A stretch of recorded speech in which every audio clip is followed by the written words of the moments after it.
देर रात एक वीरान रेलवे स्टेशन पर धुंध की चादर में लिपटी एक पुरानी ट्रेन धीरे धीरे प्लेटफॉर्म पर आती है।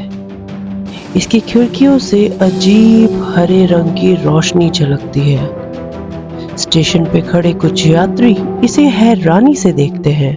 भयानक रोशनी और अजीब सी चमक ये यात्रियों को हैरान और परेशान और दिल में डर सब कुछ एक साथ अनुभव करा रही थी।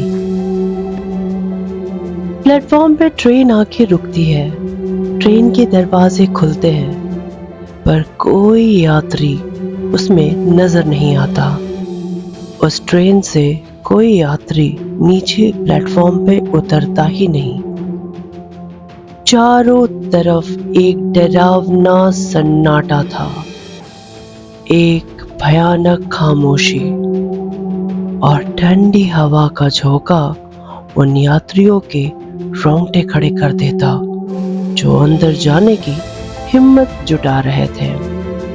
कुछ लोग दरवाजे के पास खड़े थे, डर के बावजूद अंदर झांक रहे थे। तभी एक राहुल नाम का लड़का हिम्मत करके ट्रेन में कदम रखता है। अंदर आते ही उसने एक अजीब सी ठंडक महसूस की। उसे ठंड लगने लगती है, जैसे किसी ने उसकी रूह को छू लिया हो। उसके चेहरे पर डर की झलक साफ दिख रही थी, क्योंकि अंदर का माहौल बहुत ही सर्द और सन्नाटा भरा था। ट्रेन में उसे कुछ लोग बैठे दिखाई देते हैं। पहले तो कोई ना दिखाई दिया और अब जो दिखाई दिए उनके चेहरे धुंधले और फीके थे। वो सब खामोशी से एक ही तरफ घूरे जा रहे थे। उनकी आंखों में एक अजीब खालीपन था, बहुत ज्यादा खालीपन और निराशा से भरा हुआ था। ट्रेन अचानक झटका खाकर चलना शुरू कर देती है। राहुल को डर लगता है और दरवाजा बंद हो जाता है।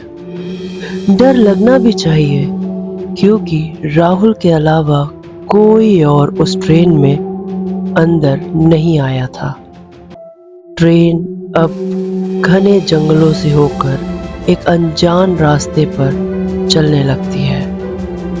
राहुल अंदर घबराया हुआ खड़ा है, क्योंकि दरवाजा बंद हो चुका है। राहुल अभी घबराया और डरा ही हुआ था कि अचानक राहुल को ट्रेन में चारों ओर से भूतिया हंसी सुनाई देती है।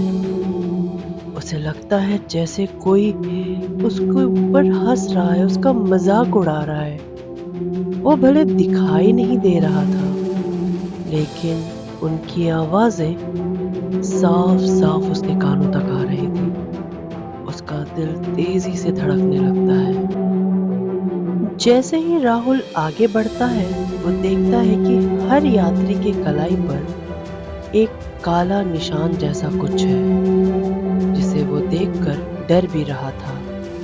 वो निशान मानो किसी प्राचीन श्राप के शिकार जैसे लोग होते हैं वैसा था। अचानक से ट्रेन एक पुराने जर्जर स्टेशन पर रुकती है।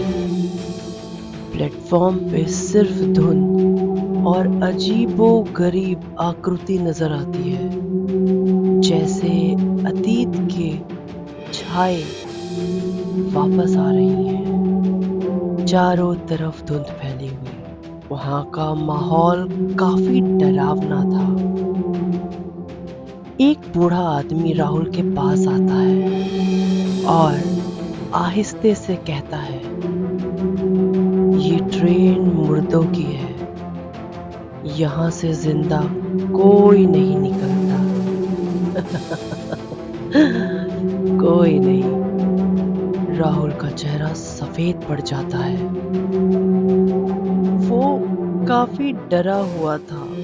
तभी ट्रेन की गड़गड़ाहट अचानक बदल जाती है और एक दर्द भरी चीख में बदल जाती है।